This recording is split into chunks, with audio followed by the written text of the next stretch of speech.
Hello, friends. Today we're going to talk to Tanillia. Tanillia's story is one of patience, love, and understanding.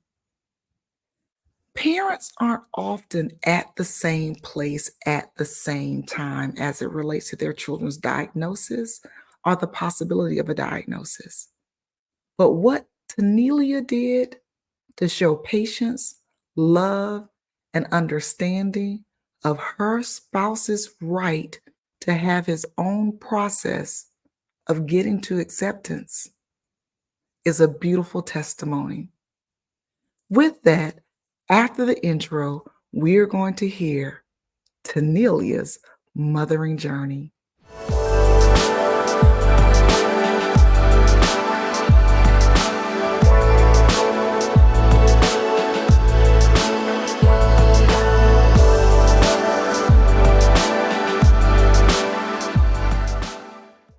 Hello, Tanillia. How are you? I am good. How are you? I am great. Thanks for asking. Now, before we jump into your story, I want to share a little something with the village. Okay. So, 11 days ago, I was conducting research interviews for an independent research study I was doing to infuse the stories of mothers into professional developments that I offer for service providers. As I'm listening to these stories, they are so compelling. I'm laughing, I'm crying, and I am thoroughly enjoying discovering that I was not alone. Hmm. Now, when I get to Wednesday, the 28th Yeah. of February, I have an interview at 8 p.m. with Miss Tanillia. When I tell you that your interview fed my soul, Oh. hand to God. And I was like, it would be a disservice for me to try to retell this woman's story. This mother needs to tell her story from her mouth. So I contacted my other research interviews and I told them, I have an idea. Please be patient with me. And I learned to conduct a podcast in like 4 days just Yes. so that I could share stories like yours. So for that, I want to start by saying thank you for being so transparent with me. Oh, you're more Thank than you welcome. for sharing your story. And I know that people are about to be blessed by the nuggets of wisdom that you have to offer. So, Okay, Tanelia, I'm ready. tell us about your story. I'm Tanillia McDaniel. I am the mother of Kendall McDaniel, a child that's on the spectrum. Kendall is 6 years old. He is a breath of fresh air. I mean, his spirit is infectious. It's contagious. He is my big boy. He's my baby. He's actually my miracle child. I was told for years that I couldn't conceive, that I wouldn't have children. And here I go, almost 40 years old, and relocated to a new state, met the love of my life, and boom, I'm pregnant. I was like, Lord, okay, okay, God, it's in your hands, it's in your hands. So I've always wanted a child. I was excited, I was nervous, I was all the feelings, everything. I just always told myself, I just want a healthy baby, 10 toes, 10 fingers, God just let them be healthy. That's all I worried about. I didn't think anything else about anything else, any of that. So fast forward, Kendall was born very healthy, 3 weeks early, 11 pounds. So he was very healthy. Yes. And so everything was going good. Um, he was a silly, friendly, happy baby. So I thought he was delayed in doing things, but I was always told from people in family that that was normal. It was my first child, my husband's first child. We didn't know. So he didn't walk until he was 15 months. Mhm. Um, he didn't. His speech was delayed. He was saying like two words, phrases at 2 years or 2.5. And so we still didn't worry because I was told that could be normal. And I got married in September 2020. And close friend of mine and her husband was at the wedding reception. the wedding. And like a few weeks afterwards, she called me and said, I want to talk to you about something personal. I, didn't want to come off a certain way. So she basically said her husband was a behavior therapist, and he noticed some signs in Kendall. And they just wanted to talk to me. And, they wasn't trying to insinuate anything, but, if I wanted to reach out to my pediatrician or do my research. And I took it in good. I wasn't offended or anything. I just started doing my research. I started looking things up and signs, and I started noticing that, okay, Kendall actually does have some of these signs. So I'm really alert. And I make an appointment with the pediatrician. Mind you, it's COVID, so everything's a little delayed, but we got in. And so the pediatrician, they did maybe a 5 or 10 minute type of exam, or, um, seeing, the levels he was on. And she said, well, I just think he needs speech therapy. And I said, okay, I was happy with that answer. So I set an appointment, she referred me. I set the appointment with the speech therapist. He started going to speech therapy. Everything was fine. But because it had been brought to my attention, now I'm more observant.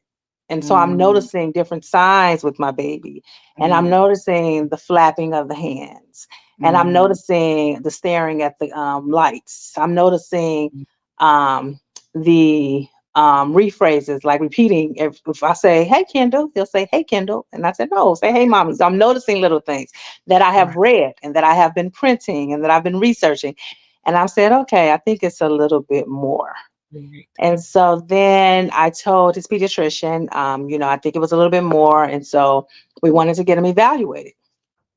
Well, there was a waiting list because of COVID. And Mhm, so I think we had to wait about 5 or 6 months, but we finally got him evaluated. And he did come back that he was on the spectrum. It came back level 1 social behavior. Or I might be missing something, but it did come back. He was on the spectrum. mhm, And I went through so many emotions.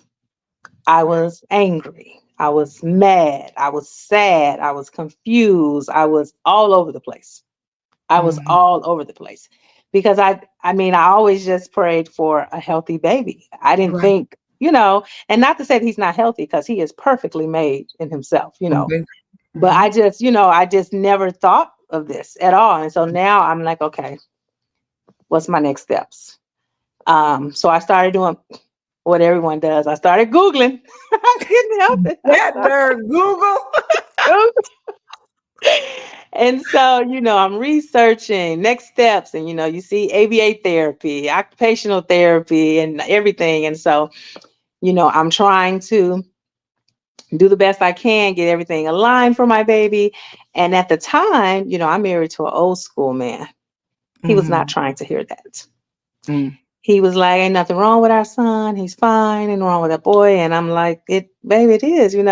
Doctors don't know everything. And I'm like, but I'm doing observation too. And they've been to school for this and they've done the testing. And so it was quite challenging, to say the least, mm, because I guess I went through my phase of getting the acceptance, because it took a month or two for me to finally put on my big girl panties and get busy. But I right, went through my phase, and I know what I had to do. I had to advocate for my baby. I had to make sure I get all the resources I could so he can excel. I had to get beyond my own feelings and my own fear. mhm, But my husband was not there. My husband was not mentally or emotionally there and ready for that. And, it started up a lot of challenges and arguments. I said, we have not had this problem. What is going on? I was really getting worried. I said, this is getting me worried. And my mom told me once, she said, well, you can't keep arguing about it. It's not making it better. Just everything you're researching and you're finding, print it up, put it in his gym bag or put it on his nightstand. He's going to see it. He's going to read it. He's going to start. And I said, okay, I'll try. And I started doing that. I started doing everything that I would find, an appointment I would go to. I started making sure that I printed everything. I made sure that it was in his gym bag, because I knew he was going to go to the gym. It was on the nightstand. I made sure that he had access to it. right, Well, it was months, more, maybe maybe more months, but he started coming around eventually, because I know he started reading the stuff. right, And then we started talking about, if we were going to try to get him into an ABA program, because it still was waiting lists, and we had challenges with um, COVID, mhm, insurance, And Mhm. then when I did get to the forefront of I thought we can get him in ABA, it they told me I had to have more than one diagnosis. I had to get a neurologist or a Mhm. psychologist. So we had to take him and get a second one. Mhm. So during this time, we just decided, we get him in speech therapy. He's going to get occupational therapy. We got to start at least trying to teach our son the best we can while we're waiting because he's still not getting the services he needs. Right. So I know that was a lot. No, I just no, no. said a lot. It was your story, and the thing that I wanna kinda situate in for a little while is, your gym bag story. Hmm.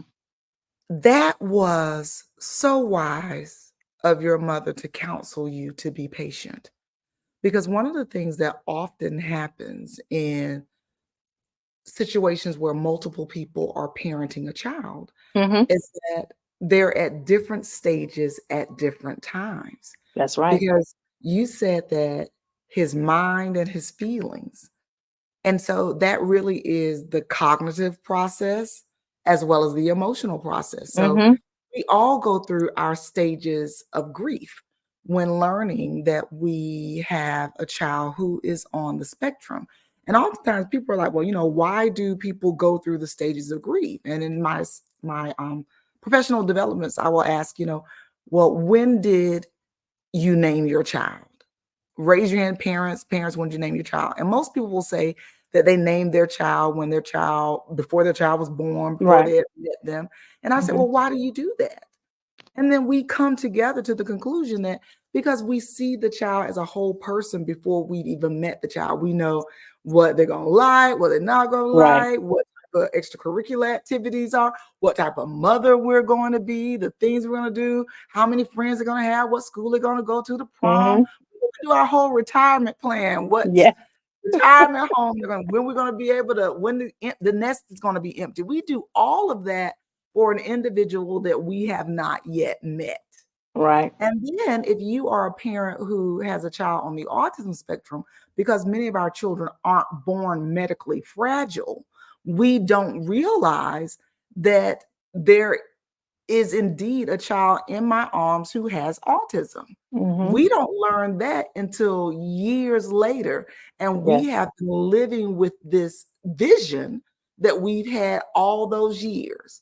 And then when you get to about, 1.5, 2, 3, you've known this baby for a while, and those Right. visions are Right. very real.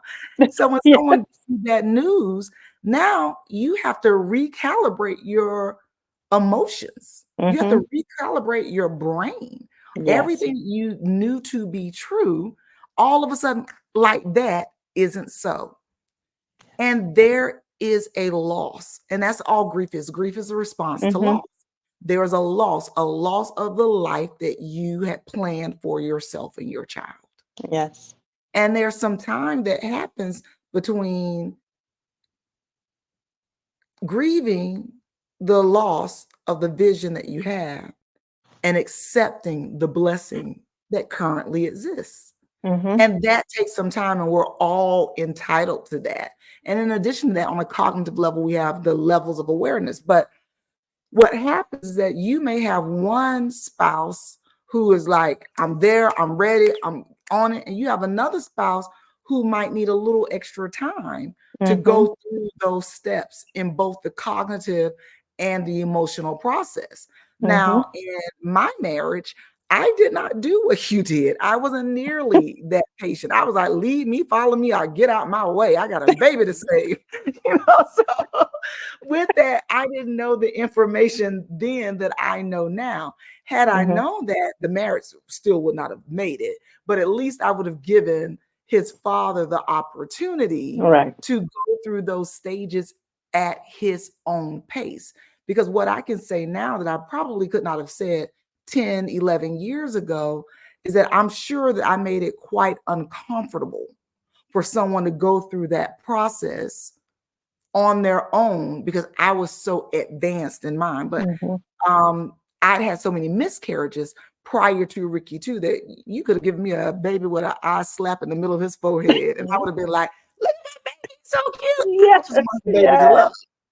And I had done all this grieving Hmm. and going through the going through the whole pregnancy thing, Right. that I was just happy to have those 10 Mhm. toes and 10 Right. fingers. He was And like, then "This is a blessing. This is a this is a blessing." Right. blessing. And then with the levels of awareness, I was a teacher by trade. So while I was not a special educator, I knew enough to know and understand progress in child Mhm. development. So my ex-husband and I, we were here and here. So when you told me that story, I was like, she gonna save somebody marriage. Look, I saved my own. Because one of the things that I want you to talk more about is when you were explaining the love that you have for a child, because I think that's a lot of areas that women don't necessarily give themselves grace, even though we have spouses and we love our spouses. The love that you have for your child is a little different. Can you talk about that? It is undescribable. I used to, before I had a child, because I was a late starter. Before I had Kendall, I would hear mothers say, "You can't describe it. There's no other feeling." And I'm like, okay.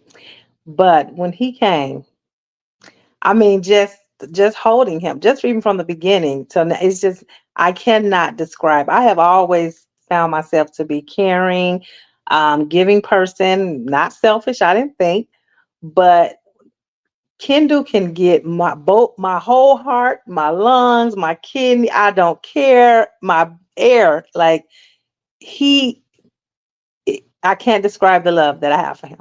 I cannot describe it. I'm always thinking ahead, what he may need, what I got to do next for him.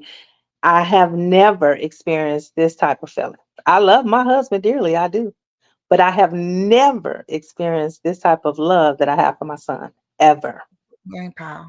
And see, I ever. think it's important to have those conversations because when you are hit with an autism diagnosis and you're navigating a marriage, that's a lot. Mhm, And sometimes we can tunnel vision to our children, which is what I mhm, did, and forget that there's another party mhm. that's going through the had hopes and dreams as well.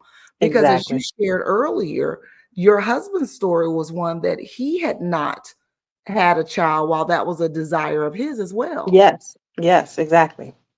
So So with yes. that, No, go ahead. Go ahead. he had his own vision, Mhm. whether whatever he thought fatherhood would be like, Mhm. whatever he thought Mhm. his son would be like, Mhm. he had those visions as well. Yes. So his grief may look different than Right. your grief, but is there. Mhm. His comprehension of what's going on might be at a different pace than yours, but it's there. So, Yeah. once your husband and you were on the same page, what happened next? We started visiting special schools for kids with special needs, and what we came to realize was these schools were they were for children that were on a different spectrum level than Kendall. Kendall was at a lower level, and they were more severe. And so, one thing that me and my husband did agree on was we didn't want to put him in an environment where he starts to mimic behavior he doesn't already have, or things that wasn't even already there. Mhm. So I think we visited three schools, and they were all, yeah, they were not going to be a good fit. We didn't feel that it was because Right. Kendall, I mean, oh, Kendall. Kendall he's a little lawyer, let me just say that. But Right. he has more social development issues, but Mhm. he's so intelligent and so direct, and so he knows what he wants. And Mhm. we said, okay, yeah, this is not the place that he needs to be in. We were still open to ABA therapy in home, Mhm. because we wanted to get him that extra help, but we realized the school specifically for kids with special needs, that wasn't the place that he needed to be. And that's another important conversation to have, that the autism spectrum is very broad. And Hmm. so it takes time to learn where your child falls on the spectrum Hmm. per your view Hmm. and what you feel like your child needs to get to the next logical step. Because one of the things that we have taken into consideration as parents, you are the ultimate expert on your child.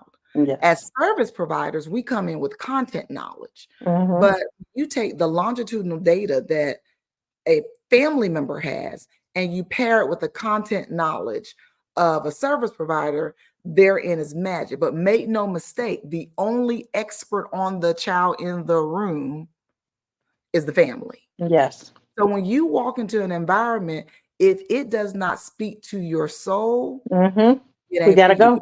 It's not You for gotta us. go because it has to Yes. have whole family buy-in. Mm-hmm. If you feel as though your child is able to do or needs more support, then you go with what you feel your child needs because Absolutely. your comfort is so important. And you can always recalibrate later if you find out that he needs more support Right. or less support.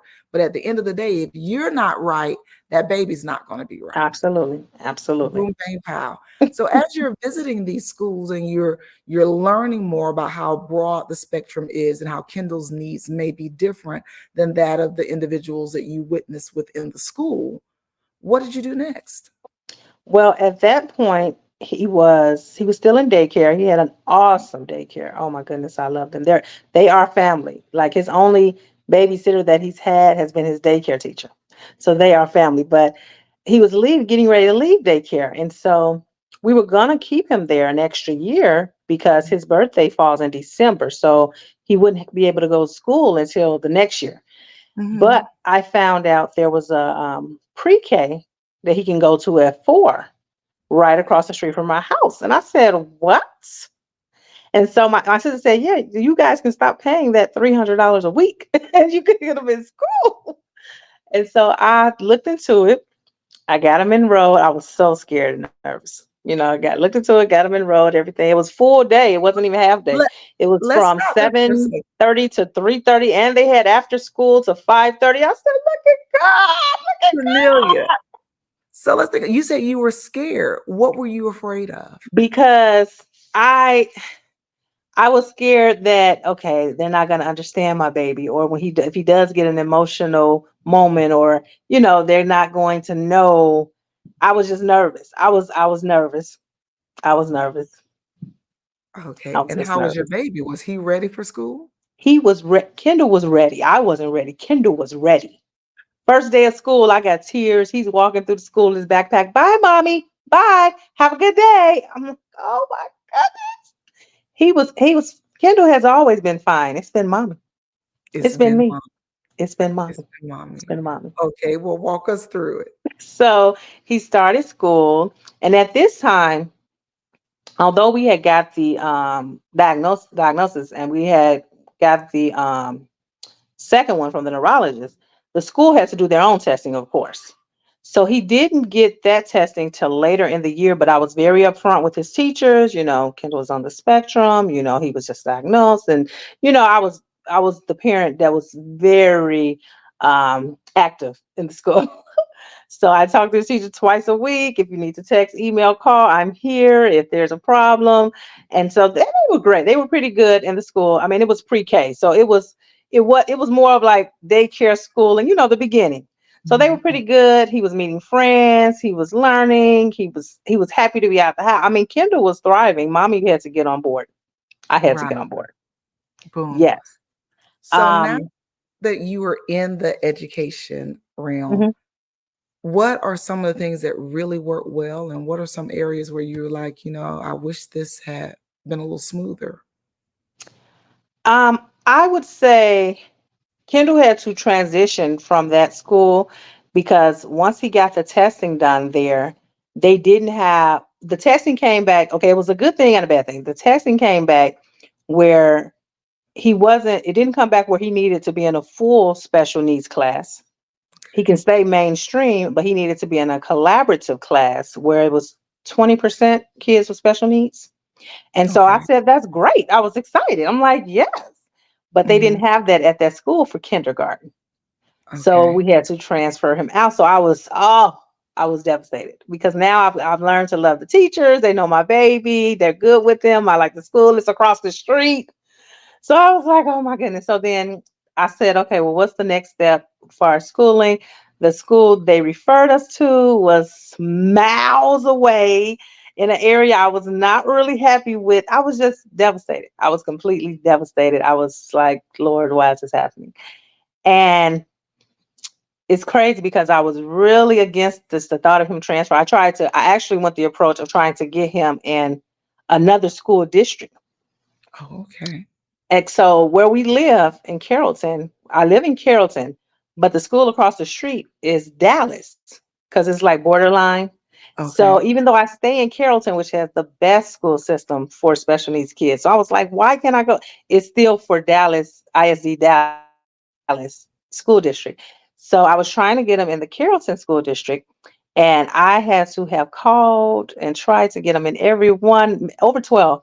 I talked to the lady at the district when it got to down to the wire, and I said, school is coming, I need to get my baby placed. And so they were limited as far as the special needs classes, and there was a Okay. wait list. I was on the wait list for 4 different schools. And so she said, I definitely understand, and we have you on the wait list, but it was really nothing they can do because it was out of district. Right. So I had to end up transferring him to the school that his previous school had already set up, and they had set up bus service. That was another thing I had to get used to. My baby's going to be on the bus for someone? Wait a minute. All I keep thinking is public school kids are going to be rowdy. I'm going to have to come up there. And so uh, when I went to the meet and greet with the teachers at the new school, I went in already thinking I'm not going to like this. I was just totally against it. When you go into school, they have like a area. It's almost like a city within the school, where it's like for the collaborative classes, special needs, but it's beautiful. And I mean, the teacher was amazing. Miss Bowman was amazing. Oh my goodness. Like, I could not believe how my attitude just changed. I mean, like, when I came in, she didn't know I was standing there because she was assisting another parent, but just the personal way she was and how sweet she was, and she had everything set up for the kids and the parents. Her class, I have OCD, and so her class was so perfect and clean and neat, and she had the kids little gifts, and I said, yes, let me talk to her. So I spoke with her. I liked her energy. It felt good. I let her know, this is my baby, this is my heart, and I am putting it in your hands 5 days a week. I'm gonna need to trust that you're gonna take care of. And she was like, Miss McDaniel, you can, here's my cell number. Oh, that just made my heart sing. Yes, because I was gonna get it. So we exchanged numbers. She gave me her personal email, the work email. And when I left, I called my husband. I said, Babe, it was nice. He said, well, okay, that's good because you wasn't too happy. So I felt good coming into the class. I felt good vibes from her. I felt good energy from her. I was a little less nervous. Honestly, I was a little less. And then she reassured me because I was concerned about the school bus. She Mhm. said, well, he's not going to be on the regular school bus. He's going to be on the special needs school bus. So it's only like 5 kids on that bus. I said, really? So then I got a little more relaxed. I said, okay, this might work out. This might work out. Mhm. That makes my heart happy. Now, you described Kendall as a little lawyer. Tell us more about him. Kindle, okay. Kindle retains so much information, and I'm so thankful for that because he's brilliant. He is brilliant. I can say, Kendall, can you go get your gym shoe, or your go get your shoes out the closet? And I mean his gym shoes. And he'll come back with his casual shoes or what. I said, no. He said, Mommy, those are gym shoes. Did you want me to get the gym shoes or do you want me to get the boots? Mommy, you didn't say that. Or if you don't go get you some shoes, They're or so if I say, literal. so literal, or if I say, Kendall, what do you want for dinner? I want chicken on the bone, Mommy. I said, what did you mean, chicken? So basically, what he means, I don't want chicken tenders. I want you to clean the chicken in the sink, get it good, the regular chicken with the bones, and put it in the air fryer. He's so specific. Oh, goodness. Let me tell you, when Ricky 2 was just verbal, a girlfriend had hit me to frozen waffles and frozen pancakes. Hmm. And I was getting up every morning and making him either waffles or pancakes. So when I Okay. found out about these frozen ones that were supposed to be just as good, I started serving them to my baby. I served them to him for probably about 3 days. He's a little guy, and he's like 5. Mm-hmm. And he comes to the room and he says, "Waffles, please." And then he walks away and he comes back. He says, "From the waffle iron." And then one day I Yes, was in the yes. kitchen and He I was said, about to "Don't make be giving me them pancakes. frozen ones." He was like, "Don't play with me." So he comes in the kitchen and I say, "Well, mommy's gonna make your pancakes." He comes in the kitchen, opens the cupboard beneath the countertop Mm. and says, "With this," and hands me a frying pan. And since Yes. that day, he's been very particular about his food, and I've understood that he has very particular palate, They know what they want. very They know what particular, they want. and we Oh, only eat with those. Because right now we're on like Asian style chicken strips, jasmine rice, and either broccoli or cauliflower. And we'll okay. probably be on that for 6 months to a year. Before that, Oh, we were on sausage, stewed tomatoes, zucchini and onions over rice, and we were on that for like 3 years. For 3 years, I made that. wow. So he Wow. just when he has a dish, he just eats that dish for extended periods of time. Now, Kendall, we've been blessed because I have heard a lot of stories where kids, they like what they like, and that's it. He Mhm. eats everything. Oh yeah. Everything. Only thing he doesn't care for that much is broccoli. I tried to put cheese on it once and he licked the cheese off. He said, "I'm done." Well, you know what though? I consider myself blessed as well because, for me, cooking is very easy. So that's Okay. one thing about being a parent of a child on the autism spectrum. There are blessings upon blessings upon blessings, Yes. and they look Yes. different for each family. So for me, I know I don't have to think about cooking. My list looks the exact same way every week. Yes. Love it. Yes. So now, what are some of the strategies that you use for self-care? Oh, I had really fell off the first 2 years that he was born because it was all about Kindle. I didn't know Mhm. I didn't know how to balance. I Mhm. was trying to balance being a new mother. I was balancing being a wife. I was trying to balance. I still have OCD, so I was still trying to clean the house 2, 3 times a week. I said, something got to give. Something got to give. So I have come around the last 2 years where I try to take an hour a day or at least every other day just for me, or at least one day a week, at least 3 or 4 hours. Like I definitely still go get pedicures. That's my time. I have girls brunch once a month. I get it now. I'm getting myself time now. I'm starting to get it. So it feels a little good getting back to myself because it's been all about Kindle, and it's gonna always be all about Kindle, but I'm learning that it can be balanced. It can be Right. balanced. And so one of the things that you were sharing with me earlier was how your parenting style is different from how you were raised. That you realize that your son requires that loving verbal Yes. behavior. Can you Yes. talk a little bit about that? Absolutely. I was raised, we knew my mom loved us. My father was in the army, and so he wasn't really present in the house a lot, but we knew my mom loved us because the way she took care of us, but it was never said, "I love you." It was not a lot of affection in the household. It just wasn't like that. My grandmother wasn't like that, I guess, with my mom, and so my mom wasn't like that with us. But we always felt love. We knew we were loved. But with Kendall, I'm so opposite. I mean, I tell that boy I love him at least 10 times a day. I'm kissing him 10, 20 times a day. I'm hugging him tight. He knows he could go in a coma, and that will be the only thing he remember is mommy loves me. I am so affectionate with my son. It is unbelievable. He's getting to an age now, he's 6, that I try to kiss him and drop him off. Hey, mommy, what? Give me my kiss.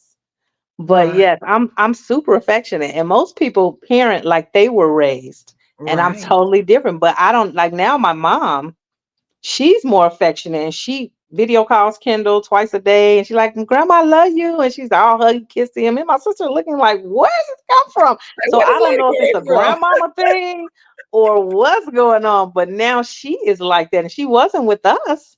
But Right. she's had a few surgeries, heart surgery. So Mhm. I don't know if it's this second like win, and she's like, "Hey, I'm loving everybody," but now Right. she's like that. But she didn't raise us like that. So you talked about you mentioned your sister as well as your mother. So how were family members when you told them the news, and when and how did you tell them the news? They were very supportive. My mom, she was like, "Well, are you sure?" She wasn't in denial. She just was kind of didn't know much about it. And Right. so my sister was saying she know the signs of delaying, but a lot of family members were saying, "Ain't nothing wrong with that boy. He's smart, he's good, ain't nothing wrong." But I'm with him 90% of the time, and you know. And so they were supportive once they realized, okay, everyone's been supportive. I'm very particular about who's he's around. The village is small, but it's tight Boom. because I don't want to put him in any type of situation where he's uncomfortable or has to Mhm. feel he's uncomfortable. Mhm. If it's not a comfortable and loving situation, he's not going to be there Boom, if I bang, have pow. anything to do with it because the world enough can be harsh. I'm not going to put him in a place where it's going to even be more harsh. No, I'm not going to Right. do that. I'm not going Right. to do that. I applaud you with that, because one of the things I like to say is that even though children are young, they have every emotion that we have, Hmm. and they're not necessarily able just yet to articulate those feelings. So especially with our babies who spend a lot of time up here, Yes. it's very important for us to consider their opinions, their feelings, and their Hmm. boundaries, because they Hmm. have them. So with that, what I I I noticed the first time we talked and now that your son is relatively young, you have this sense of joy in the midst of this journey. Can you tell us about that joy? Where did it come from? How did you get it? Oh my goodness. I've I've always been that type of person, period. But I think it's because for so long I thought I couldn't have a child. And I took so many pregnancy tests that came back negative. And at some point you just say, well, I guess I was meant to be an aunt, great aunt. Hey. And then when I finally found out that I was pregnant, I was like, and even though, with the diagnosis, this was definitely something that I didn't expect. He is my blessing. He is my miracle child. He is my joy. When I'm down, he makes me smile. He makes me laugh. Mommy, I'm your best friend. Yes, you are, baby. Yes, you are. He gives great kisses. I mean, it's even through, because it's been struggles over 6 years. This journey is not all roses, because he can be sick. And when they're sick, it's a little different, or if he's having a meltdown. But just loving him, just loving an individual this way is, I wouldn't have it any other way. I Mm. wouldn't. I love that you mentioned that there have been some struggles or challenges along the way, because sometimes you can look at somebody's exterior and be like, man, she just got it all together. She's happy, she's bubbly. So tell us No. about some of the things that you've had to work through. Well, one was in his earlier years, when he was about maybe 2 or 3, when we first found out. Me and my husband work different schedules. And Okay. so I work the daytime and he works the nights. So Kendall's with me 90% of the time. So just going places, if it's just a grocery store or an outing, if he would have a meltdown or something, it would get me to a point almost where I just don't even want to go out. It's like, this is what's going to happen. And Mhm. so I remember taking him to this place called Crayola, and I had spent like $40 on these tickets. I thought it would be cool. He would love it. And he had a meltdown at the front gate door getting in. And so I pulled him to the side and I said, look, mommy paid a lot of money for these tickets. I know you love coloring. You love these games. You would love this. But if you're going to act like this, we're going to go home. So you let me know what you want to do. Mhm. And he stopped crying. I want to stay. I want to stay. And I said, okay, well, let's get it together before we go in. And I was shocked at myself because I had never been that direct, but it Right. worked. It Mhm. worked. And I was like, when I got up to the gate thing and I gave the tickets and I told him, I'm so sorry. He said, no, you handled that well. Oh, I was really feeling myself then. I said, yes, okay, yes, I can do this. But it was times like that, or when you go out, if it's just lunch with a, family member, friend, and I know I've got to always say, "Stop, Kendall, put that down, Kendall." You don't want to always want to have to explain or not really enjoy yourself Right. because you're study watching. You want to make sure he doesn't get up, he doesn't run away, he doesn't. So it was challenges, but I think it was more challenges with me than Kendall because my OCD. I had to throw that out the window. I Right. had to finally accept I'm raising a child on the spectrum. The way you Mhm. thought you were going to raise them, you got to do it differently now. And so your mindset has to be different. So I was very protective. Like Kendall wanted to do tumbling, he wanted to do swimming, he wanted to do karate. And I was hindering him at first because I no, they're going to, bully him or he's not going to get it. And then I finally just released. And he's been doing tumbling, swimming. He's just got promoted up in karate. He wants to get into soccer now. I mean, he is excelling, and I'm like, so it was me. I'm just holding him back. Like what? But we have experienced situations where, maybe at a park, a kid may say, "What's wrong with you? Are you slow?" Maybe he did something that wasn't, and it Mhm. hurt me more than Kendall. I don't even know if he understood it. It hurt Right. me, but I had to realize every parent's not teaching their children to be kind or that all kids are different. And so I'm trying my best to advocate for my son. And every time I can use my voice to tell parents, like, teach your kids to be kind because every child is different. So Well, I can't stress that enough. Yes. So that mhm. that concerns me for future because I know he's gonna still run into that. So all I can do is try to equip him with all the knowledge and love that I know to let him know as well. There's some kids that may not be as nice as mommy's teaching you to be, but you Right. continue to do your best and respect people because everybody's not gonna be like that, unfortunately. Boom, bang, pow. One of the things that you said that pinged my ear is that, while Kendall may not have even paid attention to what the kid said, because that's one other thing about our children. They do tend to live in their own world. Mm-hmm. So they ain't thinking about them other kids. With that being said, the pain that we feel as mothers when our children aren't lovingly embraced by their peers or other adults, we catch stray bullets Yes. all the time.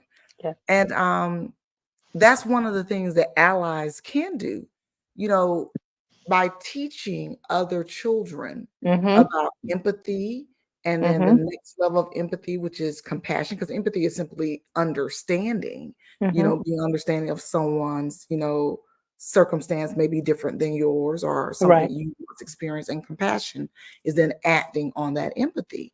And I do believe, but for God, we've had relatively great experiences here in Fairfax. But whenever there's been a situation where he has not been received favorably, because one of the things that used to really get me is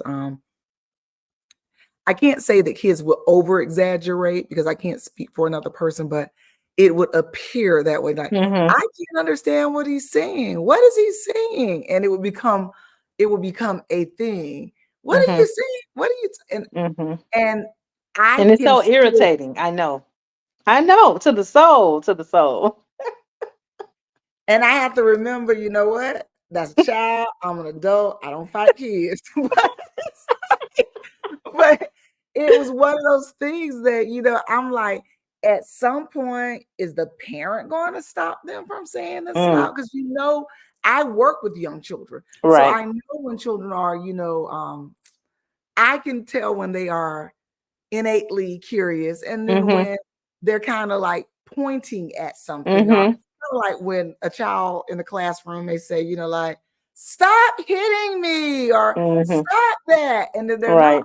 really saying stop that. They're saying, hey, look at this kid doing something that I deem is outside of expectations. Right. And that's what the loud, what are you saying would be. They would be more like kind of bringing other people to notice, hey, this kid's different. Come over here and see this. So Mhm. it's one of those things that other parents of neurotypical children, might say, well, oh, kids are kids.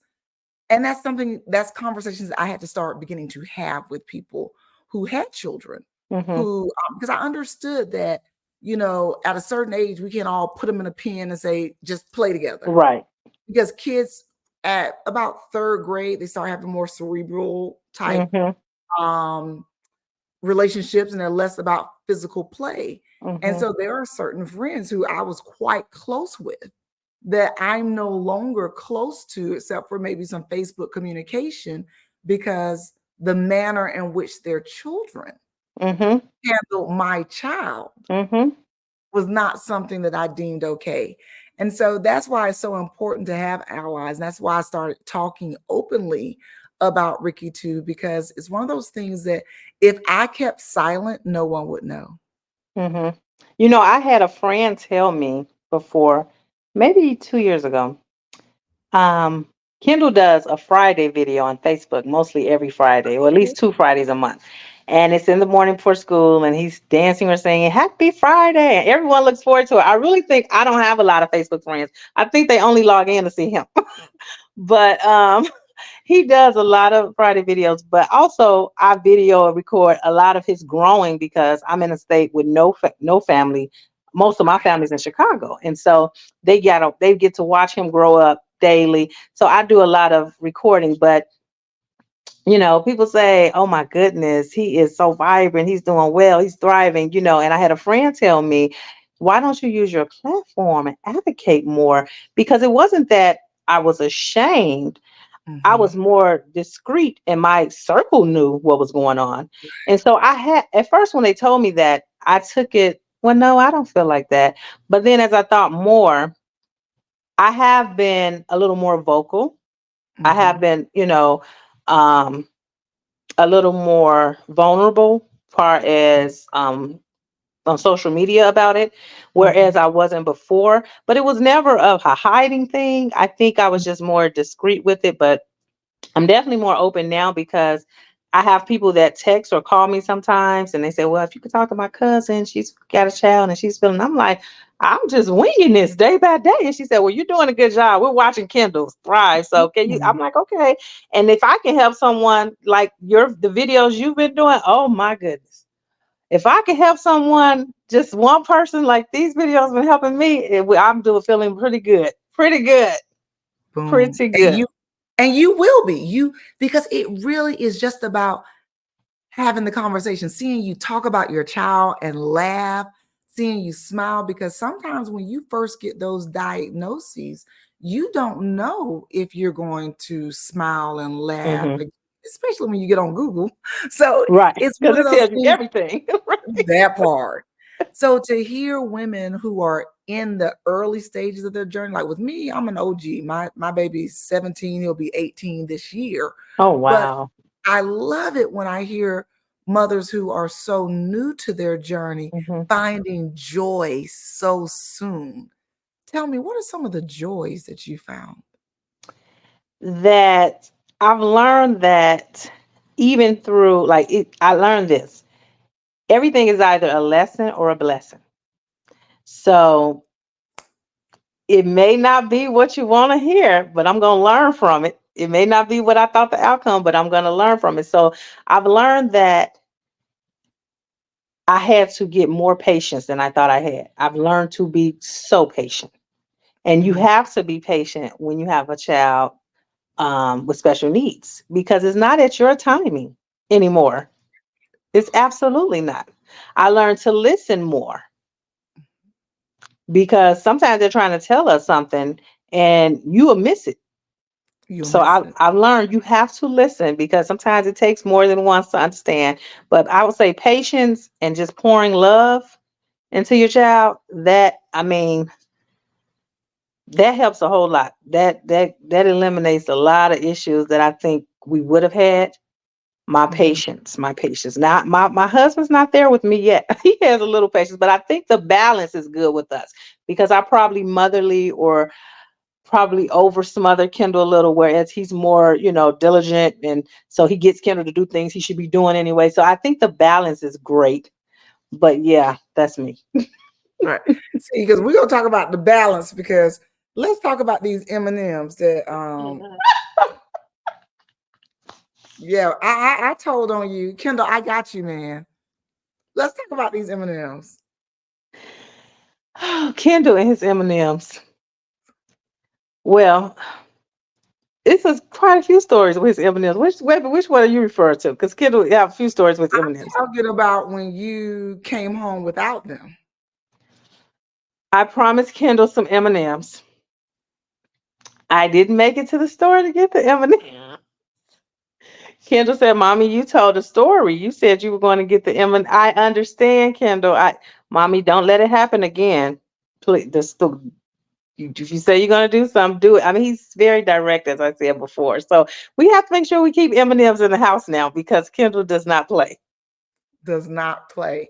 at And see, all. the At reason all. why that story stood out to me is because, we don't parent our children the way we were parented because they need something different. That's Hmm. not necessarily a conversation that we could have. Question like, and you told a story, mama. That She's didn't like, work. "What? If you don't sit down somewhere?" Yes. So sometimes when people are watching me parent Ricky too, they're saying like even today he checked me on something. We don't use the word autistic. We Hmm. say individual on the autism spectrum because we Okay. subscribe to people first language. So I was my best friend and I were talking about one of the previous podcasts and I used the word autistic because I was describing the conversation. Hmm. And I used it twice. And my son came out of his room and said, "We don't use that word. It hits hard. We say person on the autism spectrum because Wow. autistic doesn't describe a person, it's a diagnosis." I was like, "Well, get me together." And I was like, But and that my just lets you know that just lets you know you're raising him right and he's listening and he's learning. boom, he said it hits harder. And I said, I will never say that again. I said, my apologies, yada, yada, yada, blah, blah, blah. But my bestie and I, after, 'cause like when I tell you he gathers my edges consistently, she was like, that's the difference. She says, Hmm. we could have never, first of all, we would have never said that to our We parents. would We have, would yeah, we have been would not. offended behind a door. But Right. the fact that I have had to explicitly explain so much to Ricky too, it has made me a better person, which Hmm. in turn makes me a better parent, a more Yes. effective parent, because I'm training him in ways to advocate for himself, to Hmm. speak up for himself, to be true to himself. And Hmm. so that's one of those beauties that even when you're new in your journey, you're thinking like, "Oh Lord Jesus, this child keep asking me all these questions," but they grow up to be teenagers Hmm. who know and understand their positionality as it relates to them and the rest of the world. So that's Hmm. the beauty of all these conversations. They're going somewhere. Yes. And Yes. sometimes it takes them a while to make the connections, but everything you're saying is there. Now, I love your smile when you talk about Kindle. And you said that it took you about a month or two to put your big girl panties on. Hmm. If you could go back to the beginning of your journey and whisper in your ear, given the information you know now, what would you tell yourself? It's not your fault. It's not your fault. You didn't cause this. You couldn't prevent this. Giving him children Tylenol didn't start this. It's not your fault. You can't beat yourself up. You have to put on your big girl panties and still love him because he's still great. He's uniquely designed. He is perfectly made. And it's not your fault. It is not your fault. I went through quite a while blaming myself. Mhm. I waited too late to have a baby. It's my fault. I was too old, or I did this, or I did that. And it's not your fault. That's what I would tell myself, my younger self at the beginning of the stage. It is not your fault. Boom, bang, bow. You start out by freeing her right out the gate. I love Yes. it. Yes. Now, is there anything that you want to share with families or other mothers, service providers, this is on your heart, and you're like, you know what? I, I have this platform and I want to say this. Just be patient with our kids. Mothers, parents, be patient with be patient with your children, but also family and friends, be patient. You get to a point you really don't want to keep going in places where you got to keep explaining yourself, and in your village you don't have to do that. So that's why you stay in your village. But Mhm. for family and friends that are not there yet, just be patient. Um, if you know that Kendall's on the spectrum, there may be things that he's going to do differently. Don't make him feel uncomfortable about doing those things, because then we're not going to be around. That part. Because I'm not, and I stress it, I don't care who you are, friends, family, I don't care how long you've been around. If my baby is uncomfortable, it makes me uncomfortable and we're out. Deuces. Yeah. So I mean, show grace. Be Mhm. patient, because Mhm. our kids, all they need is love. That's all they want is love. Boom, Just they do. be patient. And if you can't, just let me know and I will I understand, But yeah, I would just say, for parents that are parenting children on the spectrum, just be patient, pour into them, be loving, be understanding. They, they're completely innocent in this, and they are just trying to go off your vibe. So you have to be okay in order for them to be okay. That part. Yeah. They really are. They're looking into your eyes to know how to make sense of the world. Mm-hmm. And I so appreciate how you said we will get gone. I remember a conversation that I had with my ex-husband when Ricky 2 was a baby. I didn't even know he was on the spectrum at that point. And I had a girlfriend, and I would just notice that she would correct him harshly, Mm. more harshly than she corrected her own son. And I said something to her once, because Ricky 2, and one day Ricky 2 was going to put some Play-Doh in his mouth. And she shouted out, no, don't put the Play-Doh in your mouth. And I was like, okay, yeah, we're gone. I picked my baby up and I left. So when my ex-husband came back, because he was in Iraq at the time, when he came back from Iraq, he was asking, well, how was such and such? I said, oh, well, I don't see her anymore. He says, why? And I told him why. She said, but she loves you. I said, I can get another friend. I can't get another Ricky 2. Like, my line in the sand is drawn Yes. heavily. But the flip Yes. side of that, if you love my baby, you got a friend in me. I'm You trying to love tell my you. baby, I'm trying to oh, tell we you. good. Yes. You love my Yes. baby, you Yes. got me for life. Yes. I might not even That like that's you all for that's real, all it's but I about. love you That's now. all it's about. If you love my baby, you got me for life. Mhm. Mhm. So, Tanelia, I so appreciate you taking this time with me again within the No space of 2 problem. weeks. No Um, problem. but I really wanted people to see your joy. It did my heart well. I wanted them to see you describe how someone whose patience may not have been her strong suit learned to be patient with this new person in your life. Mhm. Yes. Someone who Yeah. describes herself as OCD, I need everything in a place. Woo. Everything has a home. Said, you know what? Kendall said, "No, no, no, mommy."